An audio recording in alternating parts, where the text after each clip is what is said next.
His Excellency Robert Kyagulanyi Ssentamu mu kaseera ng'ali mu kugezaako okulaba bw'afunza Mwami Museveni anti yasalawo nti yagenda kumulabisa ye Mwami Museveni bw'anaaba mugezi ente bajja kugiddukamu yekka. Bw'atyo agenza akola ekisoboka kyonna okulaba ng'agenda amulabisa mu bantu ababadde bagezaako okumuwa ensimbi ezibadde zikyamukuumidde mu buyinza. Weewaawo nga badde azikozesa wiipu balowooza bamuwa zikulembera ggwanga Uganda, kumbe bamuwa ye ne famire ye ezibabeezaawo olw'ensonga y'okuba nti oluzimuwa zibadde zigasa famire emu yokka yokka. Kyagulanyi Ssentamu olunaku olwaleero asisinkanyeemu abazungu abagezaako okuwa Mwami Museveni ensimbi zino n'abafeesinga maaso ku maaso n'ababuuza nti omusajja gwe muwa ensimbi ddala ddala mumuwa zaaki? Mumanya ebituufu bye zikola? Mwali mulondoddeko ensimbi ezo ne mumanya nti zigasa bannayuganda bonna? Ensimbi zino zigasa famire ya Mwami Museveni yekka yekka. Era n'abagamba nti lwaki muwa Mwami Museveni ensimbi ng'ate ze zikozesebwa okutulugunya bannayuganda? Lwaki muwa Mwami Museveni ensimbi ng'ate ze zikozesebwa okutta bannayuganda? Lwaki muwa Mwami Museveni ensimbi ng'ate ze zikozesebwa mu kubba obululu bwa bannayuganda? Munnayuganda bw'akeera n'asalawo nti obukulembeze obutukuka oyo tulina okukyusaamu. Omukulembeze abalondeddwa tebamuwa kyansi kulembera ggwanga Uganda. Kitegeeza nti okwo kutyoboola ddembe lya bannayuganda. Kakati abazungu abadde bamuwa ensimbi Kyagulanyi Ssentamu abafeesinze n'abibabuuza. Era bwe batyo tusuubire nti ensonga ezo bagenda ziteeka mu nkola balekeraawo okuddamu muweereza wadde 10 nga ne gye bufuddeko ne World Bank nayo yalinnya mu kyawakati n'egamba nti tena kuddamu kuwa Mwami Museveni ensimbi. Kakati awo kikakasibwa nti Uganda egenda kumufundirira. Bw'aba talina wajja nsimbi tagenda kuddamu kujooga bannayuganda kubanga luli abadde abajoogera ku nsimbi z'abazungu ze bamuwa. Olunaku olwaleero ebyobugagga by'eggwanga byonna yabisinga dda mu Bachina ne mu Bayindi anti babadde atera okwewolamu ensimbi empitirivu nga bagamba bo omusingo gwabwe ateekayo bya bugagga bya ggwanga Uganda nti nikeesi nga zimulemye okusasula ebyobugagga by'eggwanga Uganda bye birina odugenderamu. Twakirabako gye buvuddeko nti ekisaawe ky'Entebbe bagamba nti Abachina baakitwala oluvannyuma lw'okuwula Uganda ensimbi empitirivu obungi. Mwami Museveni ne zimulema okuzzaayo mu kabanga ke baamuwa. Kakati awo ekisaawe tukibala nti si kyaffe kya Bachina. Kati abazungu abadde bakyamukwatiridde babeera nga nabo Kyagulanyi Ssentamu abakaliddemu n'abagamba temuddamu kuwa mwami oyo nsimbi. Kitegeeza nti ensi emufundiridde kubanga talina na waakuddukira. Olunaku olwalira alina emisango mu ICC ng'era bwe bukeera enkya ne bamuteekako ekibaluwa kye bakuntumye. Kitegeeza nti eggwanga lyonna lisobola omukweka ng'adduse mu ntebe y'eggwanga Uganda liba livunaanibwa omukwata limuweeyo mu basajja bamwetaaga. Asooka annyonnyole ku misango gino egyamuwawaabirwa mu kkooti ya ICC awamu ye ne mutabani we. Kakati olw'obukulu bw'ensonga eyo Mwami Museveni yandibadde musajja mugezi n'atuula ne His Excellency Robert Kyagulanyi Ssentamu ne bateesa nti ngenda kuwa obuyinza mu mirembe. Naye bwe mba nkuwadde obuyinza njagala omprotecting obuprotectinzi nsigale mu ggwanga Uganda nga neetaayizaamu ebyobugagga byange bisigalewo mu ggwanga Uganda nga mbifunamu akasente. Famire yange esigale mu ggwanga Uganda ng'erina emirembe. Naye bw'anaawalaza empaka n'agaana n'alinda bannayuganda bamugobe bugobi bagenda kuba nga tebaagala kulaba ku kintu wadde ekyekuusa ku famire ye, nga tebaagala muntu n'omu amuyinako wadde akakwate. Kati awo simanyi ensi emufundiridde, simanyi gy'agenda kudda kubanga yalemera ku ntebe y'abannayuganda ng'ate bo bali bamulaze nti tukukooye eddako ebbali Pulezidenti Kyagulanyi Ssentamu atukwatemu. Just after that, we were attacked. That very day is when, like Brother Nathan was saying, that's when General Museveni decided that he could not let that happen anymore. That very day, there was an attempt on my life, and my driver was shot. There was gunshot fired at my car, but my driver fell victim and he died instantly. I was later on abducted by the military. It took more than 72 hours when nobody knew where I was. I was tortured greatly. Many other people were killed. And that was just the beginning of the crackdown. Since then, many of our brothers and sisters have been killed. When I was watching that film, I was counting the people that have died. Many of the people that are in that film are not living anymore. Many were killed, and others were abducted. We've never seen them again. And yet we remain strong, we remain unstopped. I'm just glad that I'm here to speak on their behalf. I'm not here as the hero of the film, because I'm not The real heroes are those unspoken about, ladies and gentlemen, that you see, the men and women who nobody knows, those that have died, those that paid the ultimate price, and those that are still strong and fighting for better. I'm glad that that film was covered. When I first watched that film, I complained to the producers, and this is what I said to them: why did you have to make General Museveni look so good?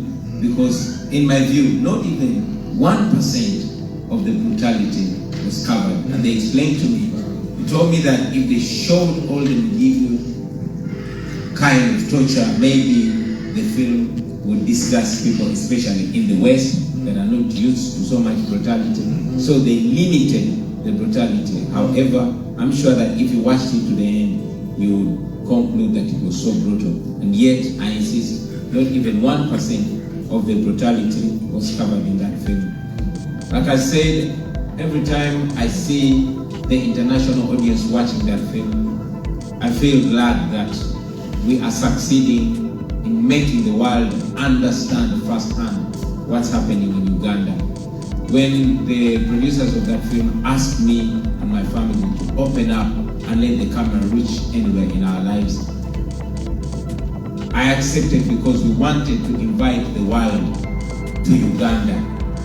Many times you read edited stories about Uganda. We have a very smart president, and I must give it to him, that he has been very smart in covering the atrocities that have happened in Uganda. The rosy picture has been drawn about Uganda, courtesy of Ugandan payers' money. There are many lobbyist organizations here in America and in Europe that are paid a rosy picture and ensure that none of that brutality goes out in the world. So we are showing this to the world, not because we want you to come and help us, no, but we just want you to help stop sponsoring our death. All that you see happening is courtesy of your taxpayers' money. The United States government gives to the tune of $1 billion to General Museveni's government every year. The security collaborations and all that. That's exactly what that money does. Unfortunately, you did not see the brutality because it was about to start in the next maybe 3-5 minutes from where we stopped. But those of you that will be able to see the rest of the film, you'll see what your taxpayers' money is doing. It's buying bullets instead of medicines. It's buying tear gas instead of oxygen. It is being used not to fix hospitals or schools, but to bribe those in the opposition and to ensure that we remain under subjugation forever. The people of Uganda, who are largely young people, are being enslaved in their country. We are having modern day slaves in Uganda. Every day, hundreds of young girls are being shipped into the Arab world. Many of them return dead. Many of them have reported of gross violations upon them. In Uganda, we even have businesses of organ trade where somebody is employed, but they are actually not employed to work, but their organs are being sold. All that is being happening. We have neocolonialists in black skins in Africa, and they are being sponsored by the West. So, like I said, we're not here to cry for mercy, but we're here to plead our case and to say that you guys can help stop this. You, the American taxpayers, you at least have the luxury of rights. You are listened to by your leaders. We request you to please reach out to your representatives, your congressmen and women, and ask them to change policy in Uganda, to stop sponsoring modern day slavery, to stop sponsoring our death. Thank you very much, and I'll be glad to share.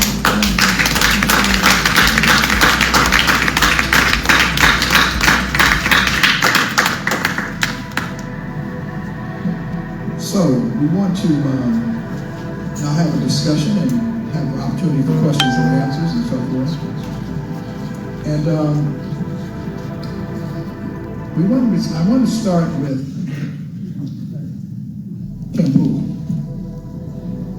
I want to start with her, and we will make sure, where are our mics here? Okay, we want to make sure the mics are functioning. The reason why I want to start with Kim Poole, not just because she's the youngest person on the panel, because she's an artist. And she believes, as I believe, and many of us believe, in fact, there was an essay done by Ababadde Bateeka who talked about culture and revolution.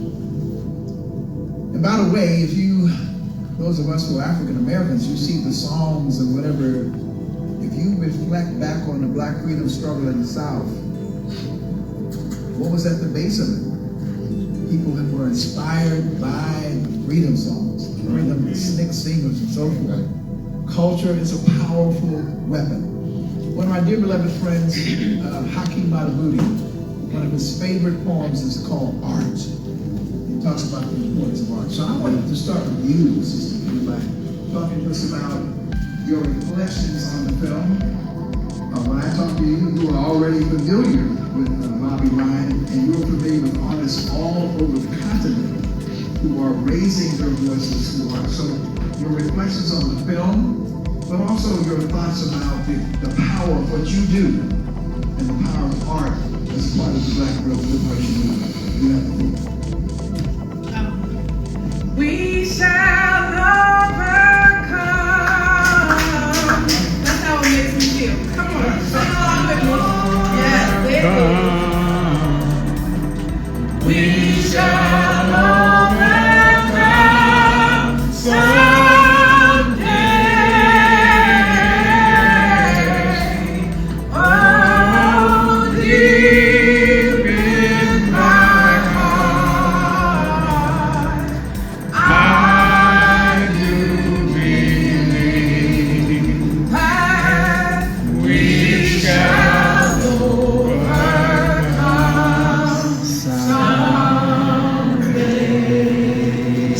And listen, that's not just a song. I remember when my 90-year-old grandmother told me that she's 91 and she said, and she sang this song to me. But she's a woman that remembers what it was like to drink from white-only water fountains. This is not a book for her. She remembered having to go to the back of the bus. And it was these kind of songs that sang her way through. And so when I see him singing with the kids, listen, it made my heart cry. Because I have kids right now in Uganda working with the Teaching Artists Institute. I have an 89-year-old elder right now, the only African-American woman in Uganda with citizenship that supports Bobby Wine, was afraid to come here because she said, I can't be seen. I don't know what will happen when I get back home to Uganda. Young people that work with me every day with the Teaching Artists Institute to say, Kim, how do I tell my story using the music? Because I'm afraid if somebody hears me say something louder than a whisper, that I could be one of those people that I heard about.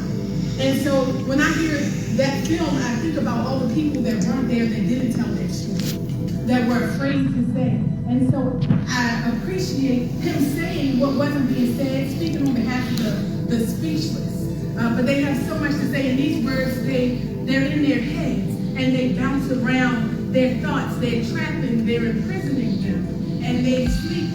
So their sleep is disrupted at night. They tell me they're having trouble sleeping. They don't see a future for themselves. They're asking me, when are you going to help me come to America? Because I think if I can just get out of Uganda. And I'm saying, listen, I'm trying to get to Uganda. I'm trying to get a passport. What are you saying? I'm looking right now. One of my people power partners is in America, so I get my Uganda. I understand that art and culture is going to be your power. But when I saw this movie, I was disappointed when I watched a judge sit up under a blonde wig making a decision. I said, what is the culture in Uganda? What is African culture in Uganda look like? What is an African attire look like?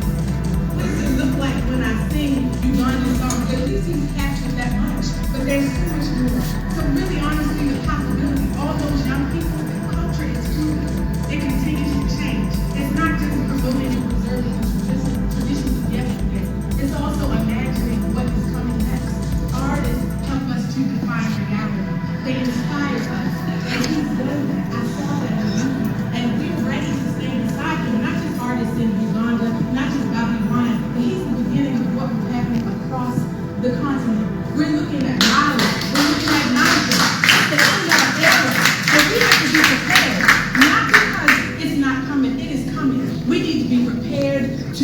that we are better than our predecessors. Because like he said, there are new colonizers with black skin that look just like you.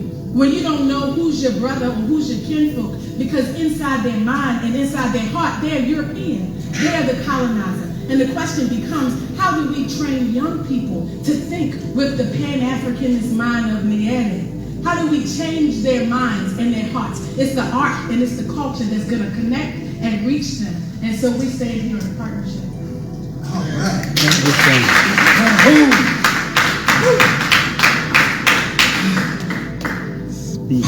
Powerful. Milton Alamadi, you have been working on this issue. You are from Uganda, but you're a Pan-Africanist, and you know in the Pan-African Unity Dialogue, we've been working on this issue. So I wish you would, in your own way, not only reflect on the film, but sort of share with our audience just the utter criminality of Museveni. And I think one of the things that becomes incredibly important, and Milton and I had this discussion because I am a devotee of Amilcar Cabral. And one of the things that Cabral talks about is that we must also struggle against our own weaknesses. And one of the key issues we have is coming out of the Black Liberation Movement. It was very easy in Philadelphia when Rizzo, some of you back in the day will know who Rizzo was. He was a vicious white man who was brutalizing black people. Oh, well, we could fight, we were riled up. But when Wilson Good, the black man, dropped the bomb on the MOVE movement, we didn't know what to do because there was a black face. But you see, the key question is that we have to understand as we are building this revolution, as some people say, all skin folk ain't kinfolk. And we did not waste the struggle to exchange a black face for a white face too. We were not looking for a new oppressor. We were looking for the question of liberation of our people, right? And that's what we have to clearly understand. It's like, some of us got a little confused when those black cops beat up and killed the brother in Memphis. But you see, it doesn't matter what your skin color is. If you have the wrong mentality, you will execute on behalf of Europeans, and you will execute in terms of an oppressive mentality. And that's one of the things that we have to change. So I just want you, Milton, to just talk a bit about this vicious regime and why it's so important that we gather, in order to support. Not only we're supporting Bobby Wine, but we're supporting more than Bobby Wine. He is the epitome of that which we see in the future. Right. Thank you, Dr. Daniel. Thank you, sister, for that wonderful, inspiring warm-up. Sisters and brothers, Dr. Daniels actually has hit the nail right on the head. Part of the problem has been that we don't want to criticize our own because we see that as a betrayal. We should all stand together. But we can't all stand together when some of our own have been the worst betrayers. Who killed Thomas Sankara? Blaise Compaoré, who was supposedly his best man, his best friend, an African, a Burkinabe, working in the interest of Western capital that did not like what Sankara was doing. And what was Sankara doing? He said, grow your own food. Why are we dependent? He said, if you want the evidence of imperialism, look at your plate. If your food is imported, that's imperialism. And I think that's the main reason he was really killed. Within 3 years, they were growing their own food. Food self-sufficiency. Within 3 years. He said, why are we excluding half of our population from the workforce? The women. Let's not give them token positions. Let's give them meaningful positions in government, in the military. And then he transformed their mindset. He said, everything we need, we can produce it ourselves. And that's the kind of message that the West does not like, because they want dependent countries in Africa. And in rulers or misrulers like General Museveni, they have a very dependable neo-colonial ruler. So if we cannot afford to say we can't criticize Museveni because he's a fellow African. No, in fact, in the case of Museveni, it even gets worse. He was once interviewed by a magazine called Atlantic Monthly.